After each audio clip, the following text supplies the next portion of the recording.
know in our previous videos, we would just do Savoca and Gajewski because it got to be too much.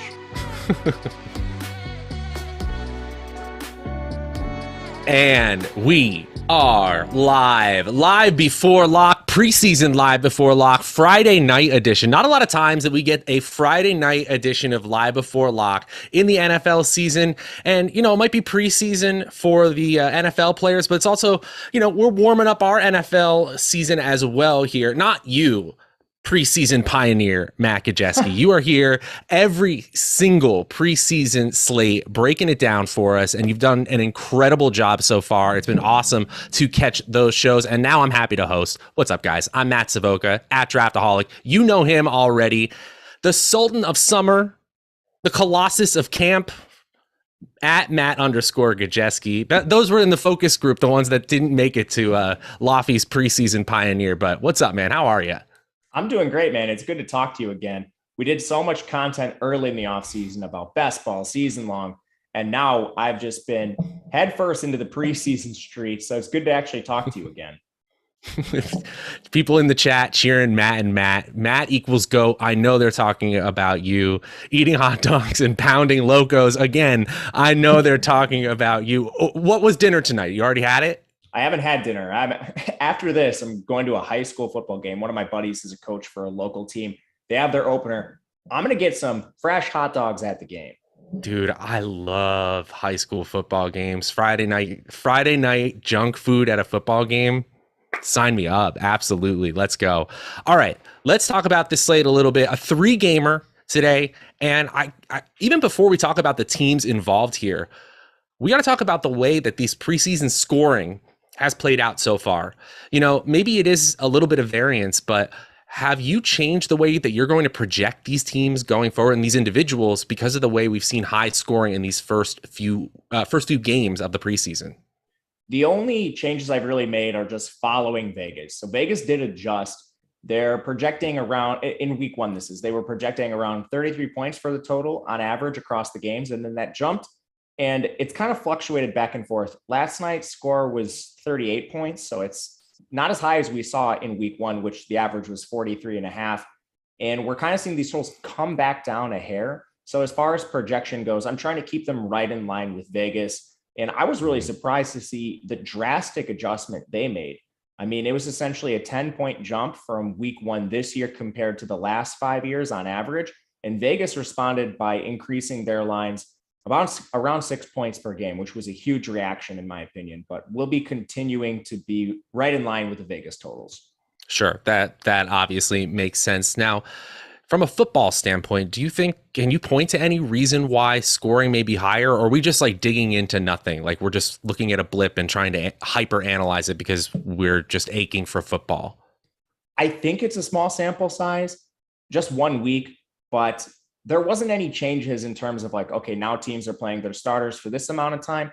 It was still kind of what we saw in previous preseasons where you have your coaches that decide to sit all their star players.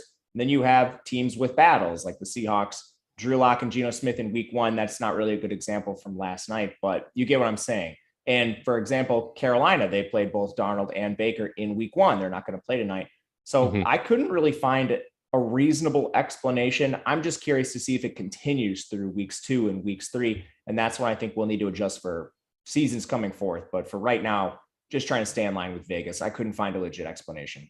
I was hoping that you would give me some skeleton key, and I'm no preseason snap share expert like you, but I was trying to look for something. Okay, maybe the starters play. Maybe it's because, up and coming quarterbacks had more snaps or something like that. And unfortunately I was like, oh no, maybe this is just variance because that's worse content than some new finding. But going with Vegas and using that as a basis for our projections, which by the way, I believe yours might be the very best in the industry, that makes all the sense in the world. You ready to break this one down? You want to start with the quarterback position? Yeah, man, I'm excited. Let's do it. All right. So at the quarterback position, well, we've got 6 teams, and you were talking in your video earlier today about how we actually have a somewhat condensed snap share expectation for a lot of these teams at the quarterback position. So from a DFS standpoint, that actually probably makes a bunch of these quarterbacks viable. Is that how you're reading things, or do you have a favorite or two? Absolutely. I think it's the first time all year you can reasonably play a quarterback from every team, and you're not sacrificing too much projection. You will be sacrificing some for sure. But with the Carolina news we got this afternoon, which if you watch the video of this morning, we didn't have the news yet that Baker and Darnold were going to sit, but now there's just two quarterbacks in Carolina too. It's a great night for GPPs, in my opinion, because we know who projects the best. That's largely driven by snap share, rushing upside, and their team total. It's Jordan Love. But because the condensed snaps around the league, I think you can pivot away from him and get to some of these other guys in tournaments. Yeah, oh, man. So I have a favorite in here, and it's just right. We're just looking for the Konami code. If you're gonna have equal snap share, then I got to go with my boy Bryce Perkins out of UVA. Am I correct there? He is out of UVA, yes. Yeah, the little rushing upside here for him. I don't know. John Wolford is probably the better quarterback for the LA Rams. I know I'm bouncing all around already, but I think in this situation, now that we have quarterbacks who are expected to play a half, and all these Vegas lines, as you said, they're just hovering around 37, 38. Is it kind of take your pick with these guys, or are there some that have even more rushing upside, which we know is a cheat code for the quarterback position in fantasy in general? I think you can break some ties with some narratives and some rushing upside. Love is a player that might get more than a half. Green Bay hasn't been specific determining playing time, but in week 1, he played 46 snaps and Danny Etling played 25. Danny Etling's getting cut no matter how good he plays in the preseason. Green Bay can't cut a former first rounder, and they have every incentive to let Love play. He's not going to play as long as Aaron Rodgers is there. So his rookie deal's coming to an end soon. Can they potentially get something for him via trade? Maybe they're just evaluating him themselves. Can he actually replace Aaron Rodgers? So he played quite a few more snaps than Etling, and that could be the case again today. So for me, he is the highest raw snap projection, which puts him just a little bit above Bryce Perkins. Bryce Perkins also projects really well. McVay said him and Wolford were each going to get a half, but Bryce Perkins has the best rushing ability out of any quarterback on the slate. If you were to compare anyone to Lamar Jackson tonight, it is certainly Bryce Perkins. He was an elite dual threat in college as well with Virginia. I'm not sure if he plays an exact half. Wolford's been a player they've been very careful with in previous preseasons. So I'm not sure I take McVay for his word. Perkins could potentially get more than a half if Wolford goes out there and plays really well in quarter 1 or something like that. That's what I saw. I mean, we have like a pretty decent sample size in the NFL for Wolford. So if he plays if he executes the offense really well for a series or two, I could absolutely see them being like, all right, you're done. Let's see what we have here. So that's really interesting to me. And maybe it's because, yes, the rushing upside and it might also be sort of like new shiny thing syndrome. Like I've seen Ian Book be really, really bad on a football field before. Same with Jeff Driscoll. It's one of those things where I don't know. Ultimately, I feel like if there are a bunch of players who are projected for similar snap share and they're all in questionable spots, then just go with the one who has the most rushing upside. That's the overly general point. I don't know. Yeah, well, I agree with you. And one last thing with the Rams situation, Stafford's banged up right now. He's expected to be fine for the start of the regular season, but do you really want Wolford out there for a full half taking unnecessary hits? Stafford's dealing with what sounds like some tendonitis issues, some overuse issues that are chronic. Maybe that comes to bite you down the road and you don't know when he might miss a game or two. I don't know if you want Wolford taking unnecessary punishment in the preseason, but we'll see about that. I still think Wolford's fine to play just on Sean McVay's words that he'll play a half tonight, but choosing between the two, there's no doubt I'd rather have Perkins.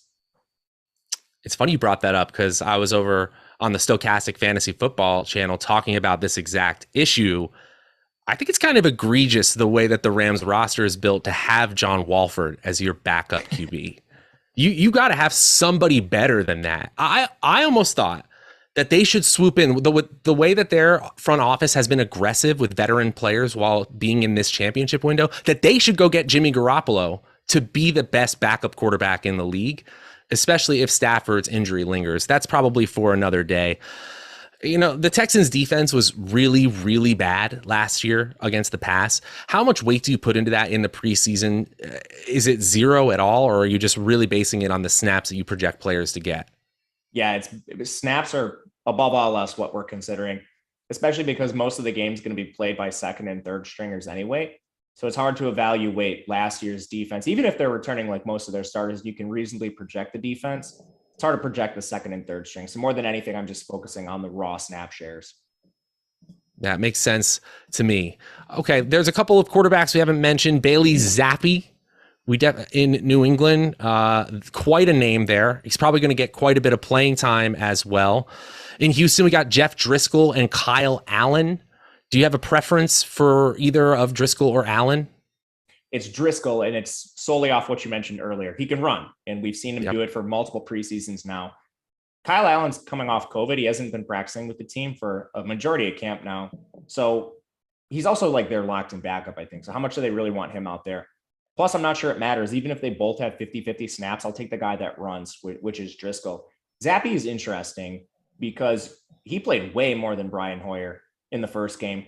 Now you have a situation where the Patriots are expected to play their starters. The quote was a little bit, which to me means a series or two max. What does that mean? I don't know. But for reference, in week 1, Hoyer played 14 snaps, and then Zappy went out there for 48. So I'm still anticipating Zappy getting the full second half to himself. Maximum, you're going to see Jones and Hoyer for a quarter apiece, and that's maximum best case scenario. Zappy might play more than a half. The issue with him is he's not mobile whatsoever. He's just your pure pocket passer, and whatever he gives you with his arm is all you're going to get. So to me, he's just a little bit below Love and Perkins for that reason. Oh, man. Then you get into the weeds here, right? Because there are a couple other players, like we mentioned Danny Aitling, Ian Book, who had that horrific Monday Night Football start. You almost felt bad for him. I think it was against the Dolphins, but he's got a slightly easier situation here today against the Packers defense. A little bit of rushing upside there as well, right? Yeah, Book is mobile. He was a decent rusher at Notre Dame. The sneaky quarterback I'm really interested in is actually Matt Corral for Carolina. And this is late news. Okay. I'm not sure people are going to react to this. No Mayfield, no Darnold. Corral doesn't project as well as some other players because Carolina's a 6.5 point underdog now that the news came out that they're resting all their starters. So their team total is way lower than anyone else on this slate. But Corral has legit dual threat upside, like much better than Ian Book. I think he's probably the second best dual threat on this slate behind Perkins. He ran for 506 and 614 yards in back-to-back seasons with Ole Miss. And we saw him rush a little bit in the first game. Only one time. He was horrible as a passer. But again, I'm just going to fade the small sample size. We know he can run. So I think as far as GPPs go, once you get below the, I don't know, Bryce, Perkins, Love, maybe Zappy you want to include in that tier, I'm okay going all the way down to like a Matt Corral just based on the rushing upside. I think he's fine. Yeah, and you go to rational coaching, like you feel like you want to see more snaps, if anyone in Carolina, of Matt Corral, that midday 2 pick, if I'm not mistaken. You're right. Anything else to close out the quarterback position here? I think we covered a whole bunch of the main players here tonight. Yeah, so just the last couple guys you might want to take a look at. You mentioned Etling. He could play a half. I think it's probably a little less because they're evaluating Love. For Carolina, PJ Walker is probably going to play a half too. It looks like he'll get a half and Corral will get a half. PJ Walker is probably the better player, but he's going to be playing against better defenders. You kind of see this in the first and second half. Sure, your third and fourth stringers don't have the same talent level, but they're also playing against third and fourth stringers and not starters. I think that situation's pretty even. So PJ Walker should be in play. From there, there's not really too many other players. We already talked about Wolford. I think Wolford's kind of the same as like a PJ Walker. I'd rather play Perkins, but he'll get around a half. Yeah. If he's the answer, I'm wrong because I'm just going to try to play Perkins in the lineups that I go for that Rams team today. The running back position. Actually, guys, I forgot to tell you guys, you know this already, but make sure that you subscribe to the channel, hit that notification bell too, so that you know when all these good live before locks are happening in every sport as well. And we've also got some great other channels for you. You should check out the Stokastic Fantasy Football channel, the Stokastic Best Ball channel as well. And of course, the Odd Shopper channel, where we are bringing you picks for every single game, all preseason, season, and postseason long. And while you're at it, follow Matt_Gajewski on Twitter. I'm Draftaholic as well. Okay, now the RBs. This is a situation where there's a player who, unless you do something specific in your optimizers, you're going to get a lot of Tyler Goodson. The Green Bay Packers running back is projected for a whole lot. Why does he project better than the rest of the field, and why are you so confident in him today? There's two reasons. There's a couple teams with 3 running backs healthy tonight. Green Bay is one of them. You're not going to see A.J. Dillon, Aaron Jones, or Kylan Hill, who's still rehabbing his Week 8 ACL tear. And from there, their coaching staff has been very vocal about giving Tyler Johnson a majority of the work. And Week 1 reflected that. He played 29 snaps. Patrick Taylor played 19. Dexter Williams played 9. It wasn't an even rotation across the board. Tyler Goodson's getting a legit tryout if he can be the number 3 back. Right now, with Kylan Hill sort of on the shelf, they're using Patrick Taylor and Tyler Goodson. And right now, Patrick Taylor's the guy, the incumbent. They know what they have in him. Mm-hmm. So Goodson, a little pass catching back out of Iowa, he's about 200 pounds. He's kind of trying out for that third down specialist role that might be used situationally. But Coach Beak lines up with the snap counts as far as Week 1 goes. And I'm anticipating the same thing here. That makes sense to me. And, you know, with the Packers as well, I actually think they need a third running back to emerge on this team. You know, Goodson's probably a long shot here because you've got players ahead of him like Taylor who have got more NFL experience. But Dillon and Jones obviously take up a lot for the first team Packers. But I actually think they're still looking for a solid third option there. The one name that really intrigued me there is Pierre Strong.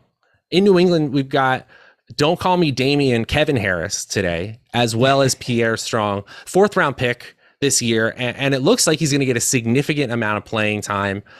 I've heard you say in previous shows that you prefer running backs before wide receivers in general on these slates. And I think Pierre Strong looks like he's going to get a snap share. I think a lot of my lineups, honestly, will have Zappy or Strong in them. We don't take bets on them. Yeah, I have quite a bit of Pierre Strong. You will see the starters play according to Belichick, so we'll see if that comes to fruition. But if that happens, you might even see Ramondre and Dameon split the first series, then you won't see him again. Ty Montgomery's kind of in that bucket too. He didn't play in Week 1. He's cleared out a role, and it's the old James White role or some form of that. They're probably going to carry a 4th back. They've done it in the past. That means you have Pierre Strong, who's a 4th round pick, probably competing with Kevin Harris, who's a 6th round pick. JJ Taylor, I don't know if they keep him. Why would you keep 2 of the same player? His skill set overlaps with Montgomery quite a bit. And Montgomery gives you the additional versatility to play receiver if you have injuries or something happens at that position. So I really think it's Pierre battling Kevin. And in the situation last week, you saw Pierre with 27 snaps, Harris with 21. I think that makes sense. Pierre was banged up early in camp, so they want to get a longer look at him. Not to mention, he's the higher draft pick. He's the guy that's explosive. He ran a 4.37 40-yard dash, good size.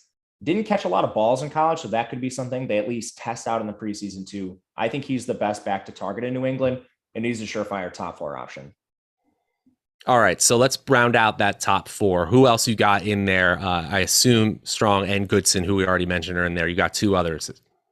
One would be Royce Freeman, and this kind of came out of left field looking at the Houston Texans in Week 1, but they used him a ton. We're not expecting to see much of Marlon Mack or Rex Burkhead. Burkhead didn't even play in the first game, so I'd be surprised if we see him given the veteran he is. Mack will play a little bit. He got 8 snaps. Agumbawale is a veteran who they didn't give a lot of time. He saw just 3 snaps.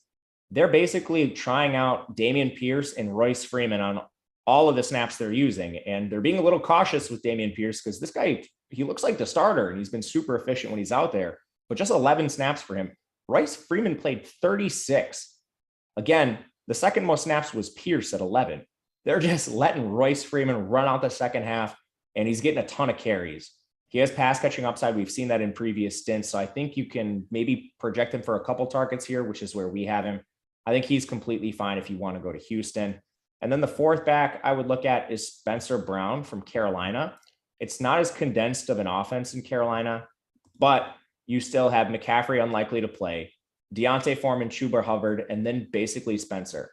It wasn't an even 3v3 rotation there. Brown played the most. Chuba Hubbard, 16 snaps, Deontay Foreman, 12, and Brown, 21. But Giovanni Ricci's like this H-back / tight end. He technically plays some running back, but he's not being used in the same capacity as Brown. So I would also put him in that top 4 bucket. Gosh, I'm just thinking about the rookie preseason for Royce Freeman where he exploded and we like pushed him up to a 4th round ADP, and Oh, that didn't work out great for us. Turns out he's still just dominating the preseason snaps. That's not a great place to be. I don't actually think he's a terrible player.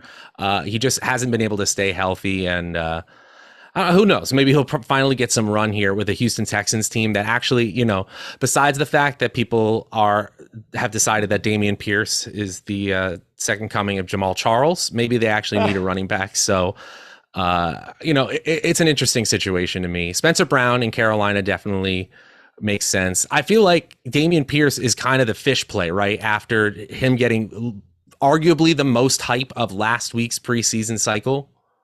Yeah, he was super explosive. Because of that, I think people will roster him. He still projects fairly well. He's actually the next back behind Spencer Brown, so he's still in the top 5, and that's kind of because Houston's not really using a lot of backs in the preseason. They're just giving Pierce a little bit, and then the rest is going to our friend, excuse me. Yeah, Royce Freeman. Sorry, I was just checking some Snapshare stuff on the back end. Dare Ogunbowale had 3 snaps. Marlon Mack had 8. Again, because of their veteran presence, I don't think they're going to get a lot of run, especially with Davis Mills not expected to play a lot tonight. Brandon Cook's not expected to play. I mean, if you're not going to play Davis Mills and Brandon Cooks, I don't know why you would try out your veteran running backs either. So I want to read between the tea leaves a little bit from a season-long implication standpoint. I'm probably reading too much into this, but didn't Rex Burkhead have some really solid performances from them? And now you're saying he's getting the veteran treatment as well. Is there a chance that he might be like a legitimate starter on this team? And I've heard rumors that at a training camp that Marlon Mack doesn't have it. Like he's just not explosive anymore, at least at this point after the injury. I don't know. You're saying they're resting all their important people and Rex Burkhead is included in there, or am I just reading too much into this? No, he's included in there. Sometimes it's veterans that get this treatment, but he's healthy and he's getting the same treatment as like Brandon Cooks. So even if he's free in best ball tournaments. Yeah, even if he's not going to be like a lead back, he is a role. I don't know. That's very interesting because even if this team moves from like dead last in passing or efficiency to like league average or just below, and then suddenly you have a running back who was free getting all the snaps in a season-long league or a best ball draft, that sounds pretty exciting to me. Sometimes no snaps are good snaps for starters in the preseason. I digress. We still have a lot of running backs we need to cover here. You mentioned Patrick Taylor of the Green Bay Packers, Dwayne Washington of the New Orleans Saints as well. They have Divino Zigbo as well. These are players who we've seen in previous preseasons. Any favorites within there, or is just kind of take your pick if you're in this part of the running back pool? The Saints were like split right down the middle in terms of playing time. Tony Jones, 18 snaps. Dwayne Washington, 18. Zigbo, 21. Abram Smith, 16. Gross. Yeah, that's really gross. And you basically have a 3-way tryout for this RB3. It's Tony Jones, Zigbo, and Abram Smith. Smith is the one I'm most interested in just because he's a rookie. We haven't seen as much of him, but it appears New Orleans very content just rotating these guys, giving them near equal snap shares. So you have 4 healthy backs there that are projected to play around the time. I'm not going to be messing with New Orleans. If I were to pick one, it would be Jones. The Rams are kind of like that too. They have 4 healthy backs today. Kyron Williams still not going to play. He's still injured. They showed a little bit of a preference. Raymond Calais played 24 snaps. Nobody else played more than 14. So you have a little clarity there, but it's still 4 backs compared to Houston. It's kind of just 2, Dameon Pierce, Royce Freeman, and then whatever they decide to give the stars, which won't be much. In New England, it's basically 3, JJ Taylor, Pierre Strong, and Harris, and they've shown a preference to Strong. Carolina, it's just 3, Foreman, Hubbard, and Brown. They've shown a preference to Brown. Green Bay, it's just 3. They've shown a preference to Goodson. So I'm not even sure in like big tournaments you need to mess around with New Orleans. You can if you want, but that won't be something I get to. Not for the faint of heart, any of these New Orleans backs. A low probability bet amongst a sea of low probability bets. Any final words about the running back position before we move on here? I don't think so. I think we even ranked them. So if you have questions about a certain guy, feel free to ask in the chat. We'll try to get to it, but I think we hit on everybody viable. All right. Well, speaking of viable, if you haven't checked out the Prize Picks app or the web app on app.prizepicks.com, you guys are really missing out. Because first of all, the amount of offerings on there, it's like dizzying. First, they had NFL futures, and I was stoked because I could start betting on football the minute it was over after the Super Bowl ended. And then the amount, just the sheer level of detail, the amount of bets I have available to me for this NFL preseason 3-game slate. Like, we are truly in a betting utopia right now. I don't know what else to say. Like, Prize Picks has made it easy for us. And what's great is that there's no optimizers, no, big sharks that you got to deal with in the DFS world, but it's the same exact projections that go into our DFS projections, that the ones that you make for us over on stokastic.com, that can help us find an edge here on Prize Picks. On Prize Picks today, did you notice anything that really stuck out to you? They just have a ton of options here for today's slate. Yeah, they've punter props, which is unbelievable. Yes. They have punter props, no joke. I'm not projecting punts. I found that interesting. I don't have any actionable anything to bet there with punters, but I think there's 2 quarterbacks I like. I still think Love is a bet towards the over at 135.5 just because the sheer amount he's going to be throwing. And I like Corral. He's at 90.5. He's going to play half of football today. He's significantly underprojected after he went 1 for 9. So I think there's a little bit of recency bias with Corral. Played terribly in his first outing, but now he's getting much longer leash. He's going to get a lot of work tonight. And with Love, I mean, he threw 24 times in their first game. That's a lot. He went to 176 yards. He actually projects around there, and he projects for slightly more playing time tonight. So he's someone I think you can look towards the over 2 as well. They're actually legitimately trying out Jordan Love. It's not like they're trotting him out there and slamming the ball into the back of the offensive line with their fullbacks and third string running backs. They're letting him throw. Because they want to see if he can. Yeah. They need to, man. First round pick. Man, I know their whiffs seem bigger when they're at the quarterback position, but that felt like a really big whiff.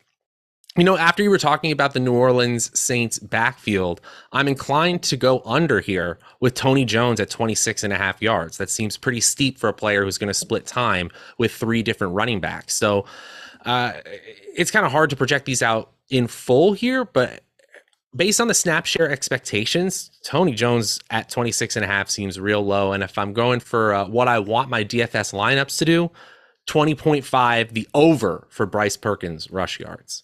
I'll take those. I like that a lot. All right. Oh, we have a question in here for you, Matt. Spencer Brown or Pierce? Is it Pierre, you mean? Or Pierre. Pierre. Yeah, Sorry about that. No, I would go Pierre. Please use first names too. That helps me a lot. Pierce. I don't know who that is off the top of my head. You don't know every single person, every single roster just Dameon by one Pierce, name? I think he's talking about. I just searched it. In that instance, I would choose Spencer Brown over Dameon Pierce. Matt, assuming you mean Pierce. Savoca, that's the problem. Matt's head is like a encyclopedia of football names. That's true, so producer Tyler. If you say Pierce, like 16 names come to his head, and he's like, I don't know what decade. That's true. That's true. So right, it's not that he doesn't know; it's that he knows so many of them. That is actually true. All right, we got to move over to the receiver position, and these are low probability plays. I don't know what else to say. Receivers don't, as you said in previous shows, receivers don't catch touchdowns at nearly, or don't just have the opportunity to score touchdowns at nearly the rate that they do in the regular season since the snap share is so low. And so that means all of these bets are pretty low probability. I like Lil Jordan Humphrey in New England. Tell me about Lance McCutcheon, though, because I don't know much about him on the Rams. Yeah, he's a UDFA. He kind of just burst onto the scene. He came out of Montana State, but he's big. He's 6'3", 202 pounds, 4.57 40-yard dash. So that's pretty good when you size adjust. The Rams are just so condensed at wide receiver. He played 53 snaps and ran 27 routes. Ton of production on that playing time too. He was the favorite target of Bryce Perkins. He converted 5 of 6 targets into 87 yards and 2 scores. Very clearly just the guy Bryce Perkins was looking at. And then he has the highest route share of any receiver on this slate. If you look back to week 1, he participated in 90% of the routes. So McCutcheon is certainly a guy you should be looking at.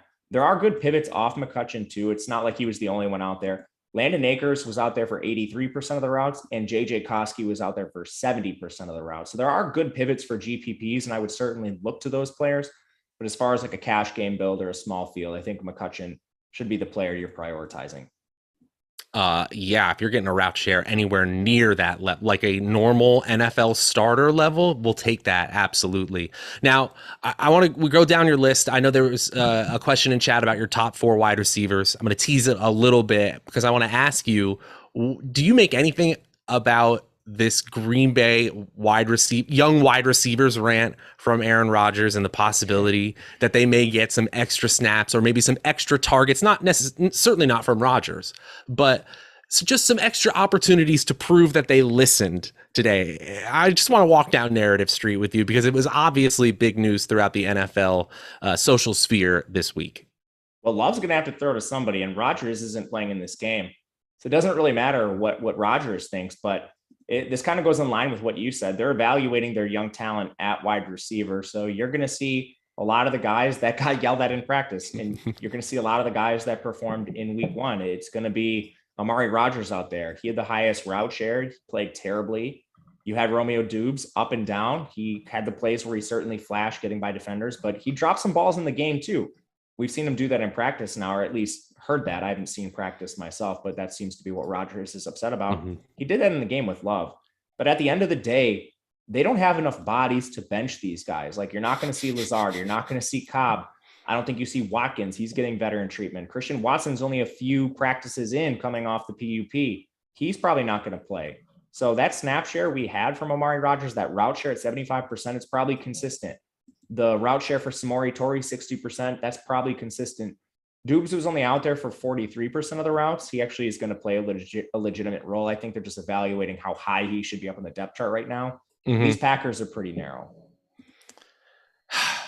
The one I really want to see is Christian Watson. I know we actually went back and forth earlier in the offseason about who the Packers wide receiver 1 was. You were firmly, squarely on Lazard from the moment there was any uncertainty. I just think that a big-bodied receiver, albeit one from the FCS school with a 90th percentile dominator rating, just excited to see Christian Watson. I still think the ceiling is really high, probably not there in year 1. And obviously it's however you pronounce it, Doubs or Doubs or Dobbs, whatever it is. I think he's probably playing himself into a legitimate role. I don't know what you actually expect from Randall Cobb at this point. And if somebody can take over that slot and that inside role, that's something that they really need, assuming they don't just like throw 75 targets or more to both of A.J. Dillon and Aaron Jones once the season starts. And they very well could, man. That's terrifying, but they might have to throw a lot to Aaron Jones in particular. But like, Rodgers came out and said he likes the veterans. He said something along the lines of he wants his 3 wide receiver set to be Lazard, Cobb, and Sammy Watkins, who's not a veteran with the team, but he's certainly veteran in terms of years played in the NFL. So I don't know what that means for some of the young players, even Doubs, who's had a really good preseason in camp by all accounts. But I think if you're ranking the Packers receivers for tonight, it's probably Amari Rodgers, number 1, even though he was dreadful and he's been dreadful his entire career. He's just out there the most, running the most routes. Targets will come his way at some point. So he's still the one I like the most. Behind him, it's probably Samori Torrey, 24 routes for him. After that, I'll probably just eat the chalk with Doubs, however you say it. I think he's right in line with Winfrey. That all makes sense to me. All right. I teased long enough. Your top 4 wide receivers. You mentioned McCutchen already. After McCutchen, who is it? It's probably Lil Jordan Humphrey. So again, New England expected to play some of their starters, not more than a series. I don't think you see a significant snap share from Myers, Parker, Bourne, or Aguilar. They got the veteran treatment in week 1. From there, you had Christian Wilkerson play 77% of the routes. He's out today, took a bad hit in practice and has a concussion. With Wilkerson in there, Trey Nixon still had an 84% route share, and Lil Jordan Humphrey had a 75% route share. So these guys were already out there, 84%, 75%. And now you just removed another 77% route share player from the offense. I think they take on a little bit more. And then honestly, you can probably look to like a Josh Hammond, who was at a 54% route share in week 1, but there's just so many available routes tonight because of the Wilkerson injury. They have to go somewhere. So Hammond makes sense as a GPP play. I do have some Lil Jordan Humphrey and Trey Nixon in my lineups, not as much Hammond, but I think he's firmly in play as well. And how about these Houston receivers? They're pretty far down your list, Chris Moore, who's actually flashed a couple long touchdowns in regular season play, and Connor Weddington, who I will admit, most of these names I know or have heard of, but Connor Weddington will not be one of them. So how are you feeling about these Houston receivers tonight? Weddington played a ton in their first matchup. He was a pretty good size-adjusted athlete coming out of school, too. Went to Stanford, if I'm not mistaken. But he led the team in routes. His route share was up above 70%, and he was the only player to do so. He's vying for a roster spot right now. If they keep 6 receivers, I think he's the guy. He's kind of been battling Jalen Camp in camp. But Weddington has a decent profile as far as size and speed. So he could be a guy they use on special teams. And they appear to be trying him out. So everything we've heard from camp lines up with the snap shares. He's getting a full evaluation on the field, and I think Weddington should be the guy you prioritize there, followed by Camp and probably Chris Moore after that. All right. Just going down your projections here. We mentioned pretty much everyone. Anything before we round out the wide receiver position here? Well, let's see. Have we not talked about some teams? The Rams, we hit pretty solid with McCutcheon. Carolina, Akers. I guess. Yeah, Carolina, we haven't talked much about. They have a lot of receivers tonight. They'll be playing 7, and that's even with the absences of DJ Moore, Robbie Anderson, Terrace Marshall, Andre Roberts, Shi Smith, and CJ Saunders. They're carrying a ton of receivers on their roster. If you're going to Carolina, Derek Wright is an interesting player. He's a UDFA, but he's been working with the first team because of Terrace Marshall's injury. In 3 wide receiver sets in practice, it's been DJ Moore, Robbie Anderson, and Derek Wright. He's been playing over like Rashard Higgins, which was really surprising to me, but he also led the team in route share in their first preseason game, 45%. Again, they have so many healthy receivers. He's not cresting that like 70% we're seeing for Green Bay or LA, but he should be maybe a consideration. New Orleans is going to have the most healthy receivers tonight at 9. I'm probably not touching anyone there. The guy that had the highest route share was Kaywan Baker. He's actually suspended for the first 6 games, so that was interesting to me. 58% route share. I would probably go Baker and Wright if you're getting to New Orleans or Carolina. Man, New Orleans just not making it easy for us at all. It's like 14 viable skill position players that could theoretically score touchdowns today. If you're trying to play a GPP and trying to get very unique, it's not going to be hard today. Someone asked if Tyquan Thornton is a viable play today, and I'm going to ask if he's a viable draft pick as well, because he's getting definitely the positive camp report award. Just lots of glowing reports, and then played well the first week. Yeah, he's an interesting evaluation. He's not going to play as much as some of the other guys. He didn't in week 1, and he's going to make this roster. He's been playing really well outside of games, in camp and joint practices. As far as his evaluation as a draft pick, he's really hard to evaluate. He was below average in terms of yards per route run at the college level, not for all prospects coming out. Of all college receivers, he was below average in terms of the yards per route run. But I think there's a little context that needs to be put there. He played at Baylor. They're a really run-heavy scheme. Baylor was returning their starting quarterback this year, and they decided to bench him in favor of a younger kid, and he subsequently transferred. So it kind of tells you the talent he was working with at the quarterback position while he was in college. Not great. So I do think there's a little bit of room for growth with Thornton. I'm not sure he breaks out and has like a Terry McLaurin rookie season out of the woods, but I think he's at least viable to do so at some point in his career. I'm just pulling up his metrics over on playerprofiler.com, and if you're a metrics bro, Tyquan Thornton might be your friend. This is a good profile. 77th percentile college dominator, 89th percentile college target share. It's a little bit old at 22. Ran a 4.28 40. Okay. I mean, you contextualized it much better than my straight reading of numbers off a screen could. But I'm starting to think that, in this hyper spread out offense, especially in the best ball streets that nobody wants in New England, that Tyquan Thornton with speed could actually carve himself out a role in that crowded offense. Hey, best ball moderate member for 4 months. He's a super chat here. Who is your favorite player to pair with Corral? Man, that is really hard. I think you probably are going with Derek Wright. I think if you're going into the deep part of this roster, just because Corral's probably, and like they're rotating quarters. It's not like Corral is getting the second half. So it's even hard to be like, okay, who's the third stringer that Corral's going to play with? Corral's going to play a little bit with the first guys out there and a little bit with the second guys out there. So I'm probably ignoring correlation with Corral and just playing the guy I expect to see the field the most, and that's Derek Wright. If you're going way deep, Rashawn Henry did play a lot. He's going to get cut, so I'm not sure that continues, but he did run 29 routes, which is right up there with Derek Wright. So it's either Wright or Rashawn Henry. And that all makes all sense to me. But I do think we were talking about Matt Corral in the sense that he has sneaky rushing upside as well. And so in the sense that we don't care quite as much about playing the correlation game in preseason DFS as we would in regular season NFL DFS. And the ceiling for this quarterback is really, if he hits a ceiling as a rusher, then the stacking person isn't as much of a priority. That doesn't mean there isn't a right answer here. There very well could be. And Matt just laid out why there is. But it also means that if you're really going for that ceiling play, putting him in there because he's going to get to that 1 percentile outcome, it's probably because he rushed his way there.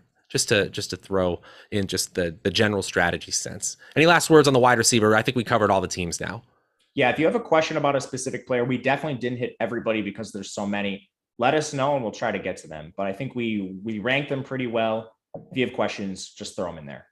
Yeah, absolutely. And we try to leave the last few minutes here for just a stream of questions here as we go right before lock. Before we move on to the tight end position, just want to tell you guys that our best ball kit is live for the 2022 best ball season. We've been talking about it throughout this show, and it's available for just $69.99 all season long. You get access to our unlimited package, which gives you best ball and season-long fantasy football rankings, underdog daily draft rankings, stacking guides, cheat sheets, expert consensus rankings, premium articles, and much, much more. If you don't want to pay that price, though, we absolutely get it, because you can get 100% of that best ball draft kit absolutely free when you sign up for Underdog Fantasy and make a deposit. Use the promo code Stokastic, Stokastic, and make a deposit over there, and they will match up to $100 of your first deposit, by the way, over there on Underdog. And we'll kick in the draft kit absolutely free. That's $70 value. Again, Stokastic. The tight end position, not a whole lot of fun in these preseason slates, not a whole lot of high projections. But in this case, I think because we do have a little bit of maybe snap share condensation, we might have some decent options, maybe not. What do you think?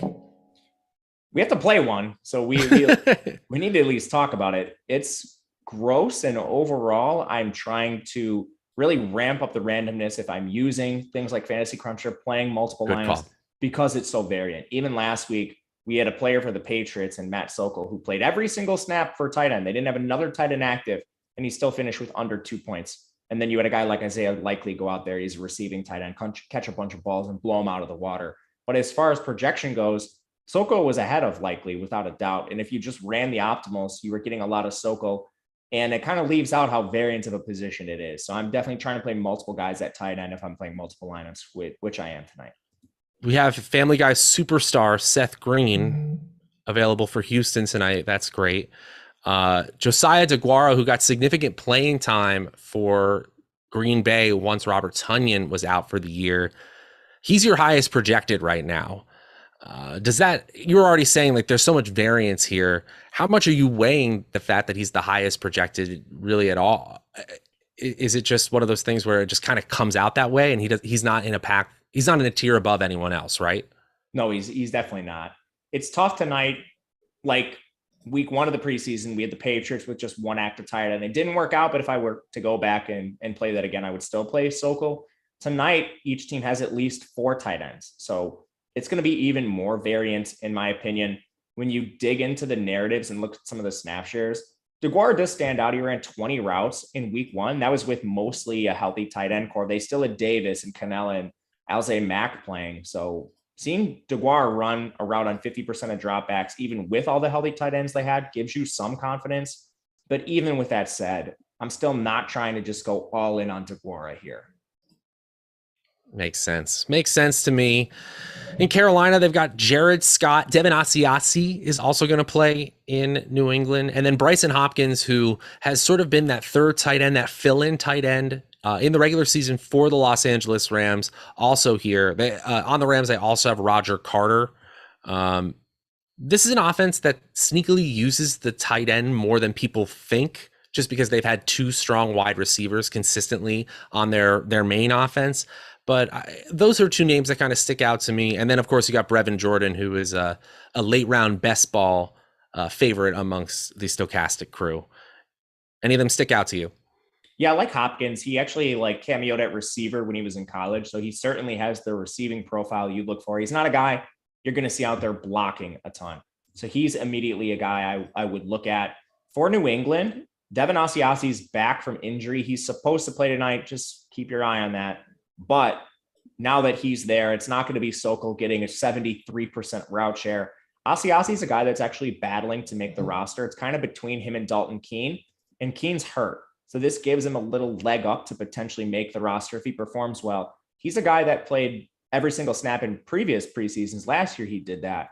So I think he's ahead of Sokol on the roster. He's a guy that will probably get some looks tonight, because even though he'll probably play with some of the starting group just because of injuries, he's a guy that's not a lock to make this roster by any means. Yeah. And then it's even more low probability than the low probability plays we've been talking about in previous positions. Besides this group we've already talked about, is there anybody else at tight end? We're talking about 1 to 2 fantasy points projected for you at this point, right? So you mentioned Seth Green. He played a pretty good amount for Carolina in week 1. So he's a guy that actually was out there for 49% of their routes. That's really good at tight end. Excuse me, for Houston, not Carolina. Jared Scott is another guy. He's next on the list who you should be looking at too. Those are guys that had pretty decent route shares. So Seth Green and Jared Scott, their receiving profiles aren't quite as nice as like an Asiasi or a DeGuara, but they certainly should be up there. Way in the depths, Tyler Davis ran the second most routes on Green Bay. They used their tight ends a lot in the first preseason game. So Davis got some opportunities. He's not really the most explosive player, but there aren't too many guys. One player that doesn't project as well is Lucas Krull for New Orleans. He didn't play in the first preseason game, but he's a rookie tight end out of Pitt, and he was a good receiving option there. There are reports that they might evaluate him more, but New Orleans hasn't really been clear on the amount of playing time they're going to give each one of these tight ends. So it's really hard to project him higher than like Fournette or Johnson or Holtz. But Krull, I think for GPPs is a name worth at least mentioning. Yeah, and people are in the chat like, give us the answer here. I don't have the answer, guys. If I had it, I would try.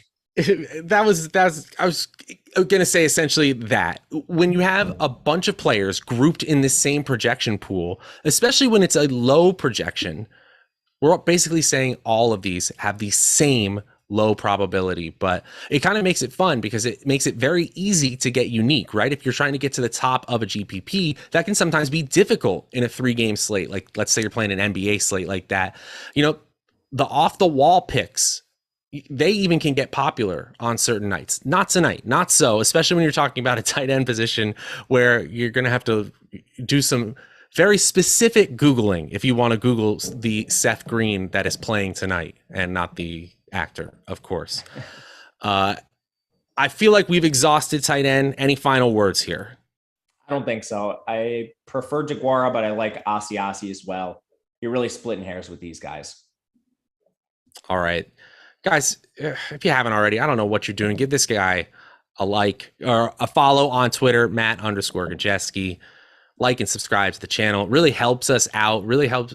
Say hello too. Say hello in the comments. Say hello in the chat because it helps us figure out what we can do better for you guys. Tell us we're idiots. We can take it. But don't tell us we're idiots, especially not this guy who has just been grinding the preseason streets like I've never seen. All right, let's touch defense and then we'll get to questions here. Defense is tough, especially when all these teams are basically projected for the same amount in Vegas. Any favorites? New England, no, not New Orleans. New England, I think we have to mention right away just because their team total is so high. They're nearly touchdown favorites against Carolina. And you're playing a whole game against PJ Walker and Matt Corral. Matt Corral was really bad in their first game.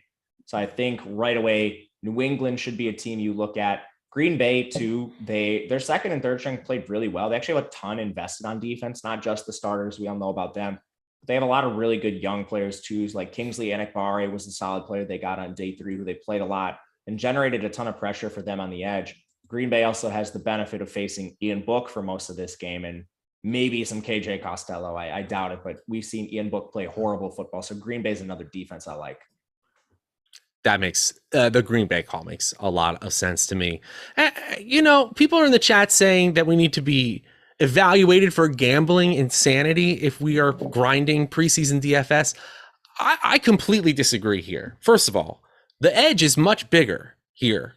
Everyone and their brother is projecting NFL regular season DFS. They have intense, historically backed models for their regular season games. This is where we get down and dirty. This is where nobody is in the streets except for our guy, Matt Gajewski. This is where we have real edges, especially when there's so much variance here. This is where we can take advantage of very, very strong projections compared to the field. By the way, you should use promo code TUA and you get $5 access to all of these projections, all preseason long. Yeah, it's an incredible deal.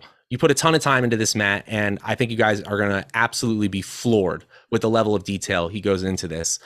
All right. Any final GPP defenses that might work but probably won't? I mean, it's so volatile. Any of these defenses could work. Like, definitely don't rule out like the Saints or anything just because they have the lowest projection on the slate. I think you can certainly still play the Saints, Texans, Panthers, these teams that are facing the better quarterbacks and the running quarterbacks. Crazy stuff happens in the preseason. Most of the play is going to be bad. Even if you get like a kick return or something, we know from the regular season defense is already volatile. Take that up a notch and you have preseason. So definitely don't rule out any defense if you're playing multiple lineups in.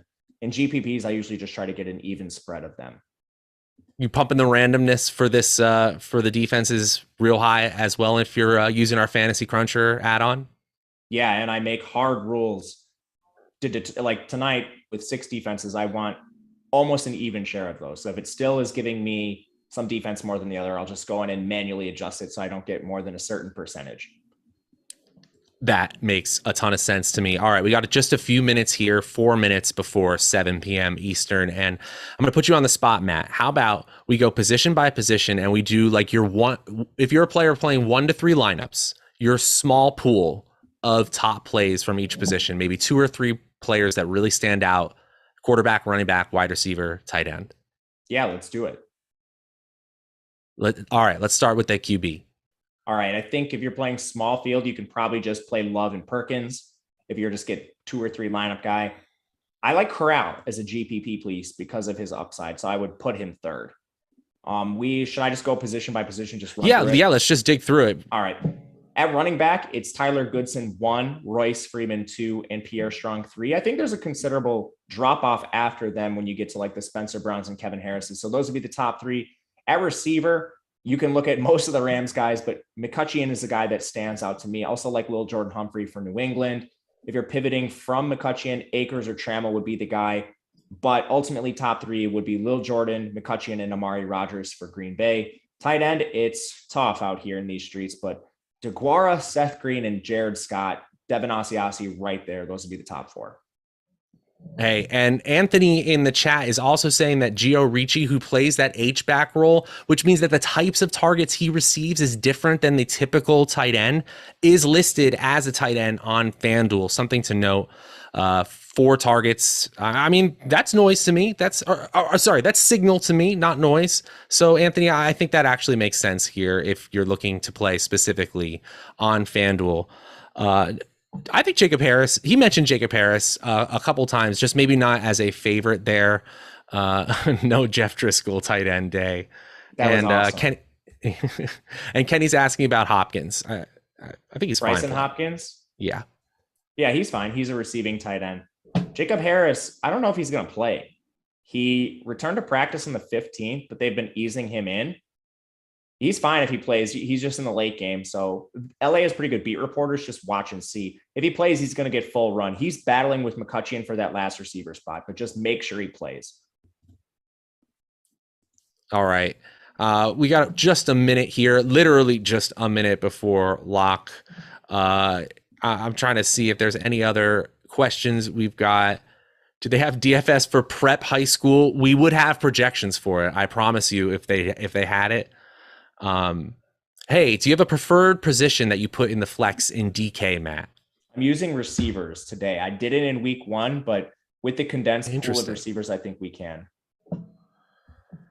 Wow. And then I have a much more flex running back, and now 1 minute before lock, I'm questioning everything. I have flex running back too. It's not like I'm drastically overweight to receivers. I just made a priority to put a few more receivers in flex than I did in week 1 because I only did running backs. Mm-hmm. And we have a couple players here like McCutcheon who actually could have like a solid workload. So it does make a ton of sense. Running backs still project better. Historically, they've played better. I mean, across the board, last 5 preseasons, they score about 1 more point on average than receivers. And that's still the case in terms of projections. A big receiver could pop off for a long touchdown at any point. Like McCutcheon scored 2 touchdowns. That's certainly going to be in your GPP winning lineups. The problem is predicting it. Yeah. That's if we could only do that every single time, we'd all be millionaires. Well, folks, we are at lock. It is 7 p.m. here on the East Coast, and the 3-game slate has begun. And guys, if you haven't already, follow this man, Matt_Gajewski, out here every single day, grinding the preseason streets. And we'll be back all season long. We'll be back for Live Before Lock. Our buddy Eric Lindquist, you're out there somewhere. What's up, bud? We're going to be back soon enough. We got a bunch coming for you tomorrow on the Stokastic Fantasy Football channel. Until then, I'm Matt. He's Matt. We'll see you guys later.